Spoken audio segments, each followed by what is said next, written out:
ان سب سے کوئی فرق نہیں پڑتا، تمہارے سفر کی سمت کوئی بھی ہو، بس ہر سفر کو اپنے اندر کا سفر بناؤ۔ جب تم اپنے اندر کا سفر کرتے ہو تو تمہارے ساتھ پوری کائنات سفر کرتی ہے۔ جس طرح ایک ماں کو بچے کی پیدائش کے لیے درد کے مرحلے سے گزرنا پڑتا ہے، اسی طرح ایک نئی شخصیت کو جنم دینے کے لیے تکلیف اٹھانی پڑتی ہے۔ جس طرح ایک دن کو اپنی روشنی پوری شدت کے ساتھ بکھیرنے کے لیے شدید گرمی برداشت کرنی پڑتی ہے، اس طرح محبت بھی دکھ اور درد کے بغیر تکمیل کو نہیں پہنچ سکتی۔ محبت کی تلاش ہمیں تبدیل کر کے رکھ دیتی ہے۔ راہ عشق سے ایسا کوئی مسافر نہیں گزرا جسے اس راہ نے پختگی عطا نہ کی ہو۔ جس لمحے تم محبت کی تلاش کا سفر شروع کرتے ہو، تمہارا ظاہر و باطن تبدیلی کے عمل سے گزرنا شروع کر دیتا ہے۔ آسمان پر شاید اتنے ستارے نہ ہوں جتنے دنیا میں جھوٹے اور ناکارہ مولوی ہیں۔ ایک سچے مرشد کو کبھی بھی ایسے مولوی سے مت ملانا جو نفس کا پجاری ہو اور اپنی ذات کا اسیر ہو۔ ایک سچا مرشد نہ کبھی تمہیں اپنی ذات کا اسیر بنائے گا اور نہ ہی تم سے تابعداری اور تعریف کا تقاضا کرے گا۔ زندگی میں جو بھی تبدیلی تمہارے راستے میں آئے، اس کے استقبال کے لیے تیار ہو جاؤ۔ زندگی کو اس بات کا موقع دو کہ تم میں سے گزر کر اپنا راستہ بنائے۔ اس بات کی فکر کرو کہ زندگی میں اتار چڑھاؤ آ رہے ہیں۔ تمہیں کیا پتا کہ آنے والی تبدیلی تمہارے حق میں بہتر ہے یا موجودہ حالات۔ ہر انسان خدا کی ایک ادھوری تحریر ہے، جس کی تکمیل کے لیے خدا داخلی اور خارجی طور پر مصروف ہے۔ خدا ہم میں سے ہر ایک کے ساتھ انفرادی سطح پر معاملات کرتا ہے، کیونکہ انسانیت ایک بے حد لطیف اور نصیف مصوری کا شاہکار ہے، جس پر تحریر ہونے والا ہر نقطہ پوری تصویر کے لیے یکساں اہمیت رکھتا ہے۔ خدا پاک کی ذات سے محبت کرنا تو آسان لگتا ہے، لیکن اس سے کہیں زیادہ مشکل انسانوں سے محبت کرنا ہے جن میں کمزوریاں اور خامیاں پائی جاتی ہیں۔ یاد رکھو، انسان اسی کو جان سکتا ہے جس سے وہ محبت کرنے پر قادر ہو۔ بغیر محبت کے کوئی معرفت نہیں رہتی۔ جب تک ہم خدا کی تخلیق سے محبت کرنا نہیں سیکھتے، تب تک ہم اس قابل نہیں ہو سکتے کہ خدا سے محبت کر سکیں اور اس کو جان پائیں۔ اصل ناپاکی اندر کی ہوتی ہے، باقی سب تو آسانی سے دھل جاتا ہے۔ گرد و غبار کی بس ایک ہی قسم ہے جو پاکیزہ پانی سے صاف نہیں ہو پاتی، اور وہ ہے نفرت اور تعصب کے جھگڑے جو روح کو آلودہ کر دیتے ہیں۔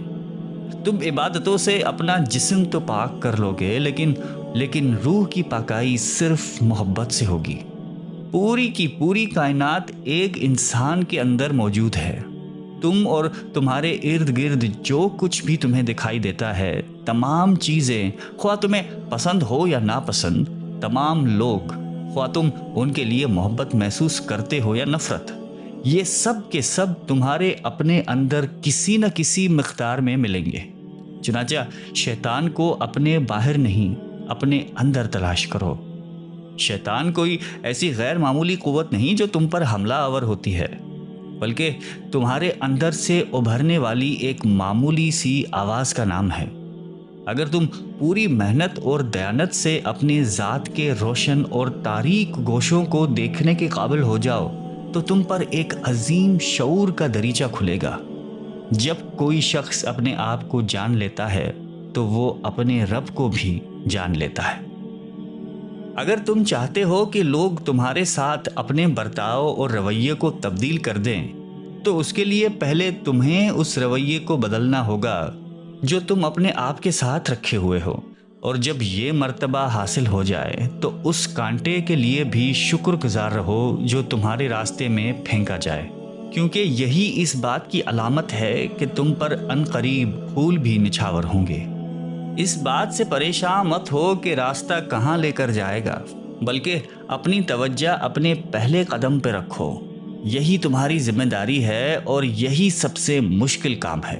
جب پہلا قدم اٹھا لیا تو پھر اس کے بعد ہر شے کو اپنے قدرتی انداز میں کام کرنے دو۔ اور تم دیکھو گے کہ راستہ خود بخود کھلتا جائے گا۔ بہاؤ کے ساتھ مت بہو، بلکہ خود ایک لہر بن جاؤ جس کا اپنا ایک بہاؤ ہوتا ہے۔ اس نے ہم سب کو اپنی صورت پر پیدا کیا ہے، لیکن اس کے باوجود ہم سب ایک دوسرے سے مختلف ہیں۔ کوئی بھی دو انسان ایک جیسے نہیں، کوئی بھی دو دل یکساں طور پر نہیں دھڑکتے۔ اگر وہ چاہتا تو سب کو ایک جیسا بناتا۔ چنانچہ اب ان اختلافات کی توہین کرنا اور اپنے نظریات کو دوسروں پر حاوی کرنے کی کوشش کرنا پروردگار کی حکمت کی توہین کے برابر ہے۔ جب اس کا سچا چاہنے والا کبھی میں کدے جا پہنچے تو وہ میں کدا اس کے لیے محراب و مصلی کی صورت اختیار کر لیتا ہے، لیکن اگر کوئی بہکا ہوا میں خوار مسجد میں بھی چلا جائے تو وہ اس کے لیے میں خانہ بن جاتی ہے۔ جو کچھ بھی ہم کرتے ہیں اس میں اصل کردار تو ہمارے دل کا ہوتا ہے، ظاہر کا نہیں۔ صوفی لوگوں کو ان کے حلیے سے نہیں جانچتے۔ یہ ادھار کی زندگی دراصل حقیقت کا ایک دھندلا سا خاکہ ہے۔ صرف بچے ہی اصل حقیقت کے برعکس کھلونوں سے بہلتے ہیں۔ زندگی میں ہر قسم کی انتہا سے دور رہو، کیونکہ انتہا پسندی تمہارے اندر کے توازن کو بگاڑ دیتی ہے۔ صوفی اپنے رویوں میں انتہا پسند نہیں ہوتے۔ پروردگار کی سلطنت میں انسان کو بہت خاص مقام و مرتبہ حاصل ہے۔ اللہ کہتا ہے، اور میں نے اس کے اندر اپنی روح میں سے پھونک دیا۔ ہم میں سے ہر ایک کو اس قابلیت کے ساتھ پیدا کیا گیا ہے کہ وہ اس کا خلیفہ بن سکے۔ اپنے آپ سے پوچھو کہ کیا تمہارے اعمال اس خلیفے جیسے ہیں؟ یاد رکھو کہ ہم پر لازم ہے کہ ہم اس رحمانی روح کو اپنے اندر دریافت کریں۔ جنت اور دوزخ کی فکر چھوڑ دو، کیونکہ وہ دونوں یہیں اس لمحہ موجود میں ہیں۔ محبت کا ہر لمحہ جنت کے جیسا اور نفرت کا ہر لمحہ دوزخ کے جیسا ہوتا ہے۔ کائنات ایک وجود واحد ہے۔ الجھے ہوئے دھاگوں کی طرح یہاں ہر کوئی ایک دوسرے سے لپٹا ہوا ہے۔ جانے انجانے میں ہم سب ایک مکالمے کا حصہ ہیں۔ کسی کو دکھ نہ دو، نرمی اور شفقت کا برتاؤ رکھو۔ کسی کے پیٹھ پیچھے اس کی برائی مت کرو، بھلے ہی بے ضرر سا جملہ ہی کیوں نہ ہو۔ الفاظ جو ایک بار ہماری زبانوں سے نکل آتے ہیں وہ کبھی فنا نہیں ہوتے، بلکہ ایک لامحدود وسعت میں ہمیشہ محفوظ ہو جاتے ہیں اور اپنے مقرر وقت میں ہم تک آ پہنچتے ہیں۔ یہ دنیا ایک برفانی پہاڑی کی طرح ہے جہاں اچھی یا بری ہر آواز تم تک واپس ضرور پلٹ کر آئے گی۔ اب اگر تم کسی ایسے شخص کے لیے بری بات نکالو جو ہر وقت تمہارا برا سوچتا رہتا ہے تو تم منفی قوتوں کی ایک نا ختم ہونے والے چکر میں گھومتے رہو گے۔ اگر 40 دن تک تم اس کے بارے میں اچھا سوچو تو اس کے بعد ہر چیز الگ نظر آئے گی، کیونکہ تم پہلے جیسے نہیں رہو گے، اندر سے تبدیلی محسوس کرو گے۔ ماضی ایک تعبیر ہے، مستقبل ایک سراب ہے۔ دنیا ایک خط مستقیم کی شکل میں وقت کے دھارے میں سے نہیں گزرتی جو ماضی سے مستقبل کی طرف جاتا ہو۔ اگر تم ابدی روشنی حاصل کرنا چاہتے ہو تو ماضی اور مستقبل کو اپنے ذہن سے نکال دو اور فقط لمحہ موجود میں رہو۔ یہ لمحہ موجود ہی سب کچھ تھا، سب کچھ ہے اور ہمیشہ رہے گا۔ تقدیر کا مطلب یہ نہیں کہ تمہاری زندگی کو مکمل طور پر باندھ کر رکھ دیا گیا ہے۔ ہر بات مقدر پہ چھوڑ دینا اور کوشش نہ کرنا محض جہالت کی علامت ہے۔ دنیا کی موسیقی ہر طرف پھیلی ہوئی ہے اور یہ 40 مختلف سطحوں پر مشتمل ہے۔ سچا صوفی ایسا فرد ہے کہ اگر اس پہ کوئی تہمت لگائی جائے اور ہر سمت سے اس پر ملامت کی بوچھار ہو تب بھی وہ صبر سے کام لیتا ہے۔ وہ الزام کے بدلے میں الزام نہیں لگاتا، کیونکہ اس کے نزدیک غیر یا دشمن کا کوئی وجود ہی نہیں ہے۔ چنانچہ وہ کس طرح کسی کو اپنا دشمن یا مخالف سمجھے جبکہ وہاں ایک ہی واحد ذات کی جلوہ نمائی ہے۔ اگر تم اپنا ایمان مضبوط کرنا چاہتے ہو تو اپنے اندر کی سختی دور کرنا ہوگی۔ چٹان کی طرح مضبوط ایمان کے لیے کسی پرندے کی پروں سے بھی زیادہ نرم دل درکار ہے۔ زندگی میں بیماریاں، حادثات، نقصان، تمناؤں کا ٹوٹنا ہمارے ساتھ اس لیے ہوتا ہے تاکہ ہمارے دل نرم ہوں اور ہم خود غرضی سے بچ سکیں۔ حق تعالیٰ کے قریب ہونے کے لیے ضروری ہے کہ ہمارے دل اتنے کشادہ ہوں کہ تمام انسانیت اس میں سما سکے اور اس کے بعد بھی کافی محبت رہ جائے۔ کوئی امام، کوئی مولوی اور اخلاق و مذہبی قائدین میں سے کوئی بھی تمہارے اور تمہارے رب کے بیچ نہیں آنا چاہیے، حتیٰ کہ تمہارا روحانی مرشد بھی نہیں۔ اپنے اقتدار اور اصولوں پہ ضرور یقین رکھو، لیکن ان کو دوسروں پر مسلط مت کرو۔ اگر تم دلوں کو توڑتے رہتے ہو تو کوئی بھی مذہبی فریضہ انجام دینا تمہارے لیے سود مند نہیں۔ صرف اپنے رب کو اپنا مرشد حقیقی سمجھو۔ جو بھی علم حاصل کرو اسے اپنی زندگی کا مقصد مت بناؤ۔ اس دنیا میں ہر کوئی کسی نہ کسی مقام پر پہنچنے اور کچھ حاصل کرنے کی جدوجہد کرتا ہے، جبکہ سب کچھ یہیں چھوڑنا پڑ جاتا ہے۔ ایسے میں تم صرف لا حاصل اور مفلس چیزوں کو اپنا مقدر قرار دو۔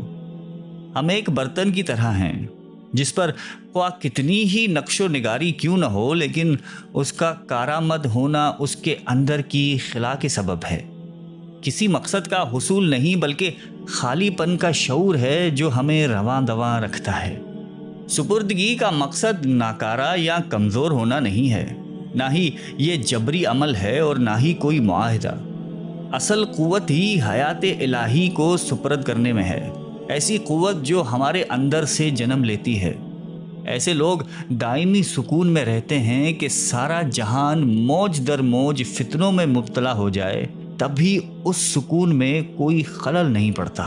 آج جیسی دنیا میں ہم رہتے ہیں وہاں یکسانیت اور قاعدے ہمیں آگے نہیں لے کر جاتے، بلکہ مخالفت اور تضاد آگے لے کر جاتا ہے۔ چنانچہ ایک مومن کے لیے ضروری ہے کہ اپنے اندر کے کافر سے ضرور ملے، اور ایک کافر کو بھی اپنے اندر کے مومن سے ضرور ملنا چاہیے۔ جب تک انسان کامل کے درجے تک نہیں پہنچ جاتا تب تک ایمان کا سفر جاری رہتا ہے، چاہے وہ نیکی ہو یا بدی۔ دنیا عمل اور اس کے رد عمل کے اصولوں پر قائم ہے۔ لوگوں کی سازشوں اور چال بازیوں کا خوف مت کھاؤ۔ اگر کوئی تمہارے لیے جال تیار کر رہا ہے تو یاد رکھو کہ خدا بھی ایک اچھا منصوبہ ساز ہے۔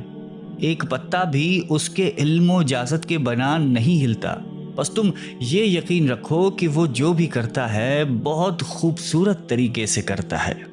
خدا ایک بہت ماہر گھڑی ساز ہے، اتنا درست کہ زمین پر ہر چیز اپنی مقررہ وقت پہ چلتی اور رکتی ہے، نہ ایک لمحہ وقت سے پہلے نہ تاخیر سے۔ یہ گھڑی سب کے لیے بالکل ٹھیک اور درست طور پر کام کرتی ہے۔ ہر ایک کے لیے محبت اور موت کا وقت مقرر ہے۔ اس میں کوئی حرج نہیں کہ زندگی کے کسی بھی مرحلے میں ہم اپنے آپ سے یہ سوال پوچھیں کہ کیا میں اپنا طرز زندگی اور طرز عمل بدلنے کے لیے تیار ہوں؟ اگر دنیا میں ہماری زندگی کا ایک دن بھی گزرے ہوئے دن سے بہتر گزرے تو بڑی حسرت کا مقام ہے۔ ہر لمحہ اور ہر سانس کے ساتھ ہمیں اپنی تجدید کرتے رہنا چاہیے، نیا جنم لیتے رہنا چاہیے، اور نیا جنم لینے کے لیے ایک ہی راستہ ہے، موت سے پہلے مر جانا۔ حصے تبدیل ہوتے رہتے ہیں لیکن مکمل ویسے کا ویسا ہی رہتا ہے۔ ایک چور کے مرنے پر دوسرا جنم لیتا ہے، ہر صالح اور ولی کے گزرنے پر دوسرا صالح اور ولی اس کی جگہ سنبھال لیتا ہے۔ اس طریقے سے بیک وقت ہر چیز تبدیل ہوتی جاتی ہے لیکن مجموعی حقیقت نہیں بدلتی۔ محبت کے بغیر زندگی بے معنی ہے۔ مت سوچو کہ مجھے کس قسم کی محبت کی تلاش ہے، جسمانی یا روحانی، ملکوتی یا ناسوتی، مشرقی یا مغربی۔ محبت کی یہ تقسیم مزید تقسیم پیدا کرتی ہے۔ محبت کا کوئی عنوان نہیں ہوتا، نہ کوئی تعریف، یہ تو ایک سادہ اور خالص چیز ہے بس۔ محبت آب حیات بھی ہے اور آتش کی روح بھی ہے۔ جب آتش آپ سے محبت کرتی ہے تو کائنات ایک مختلف روپ میں ظاہر ہوتی ہے۔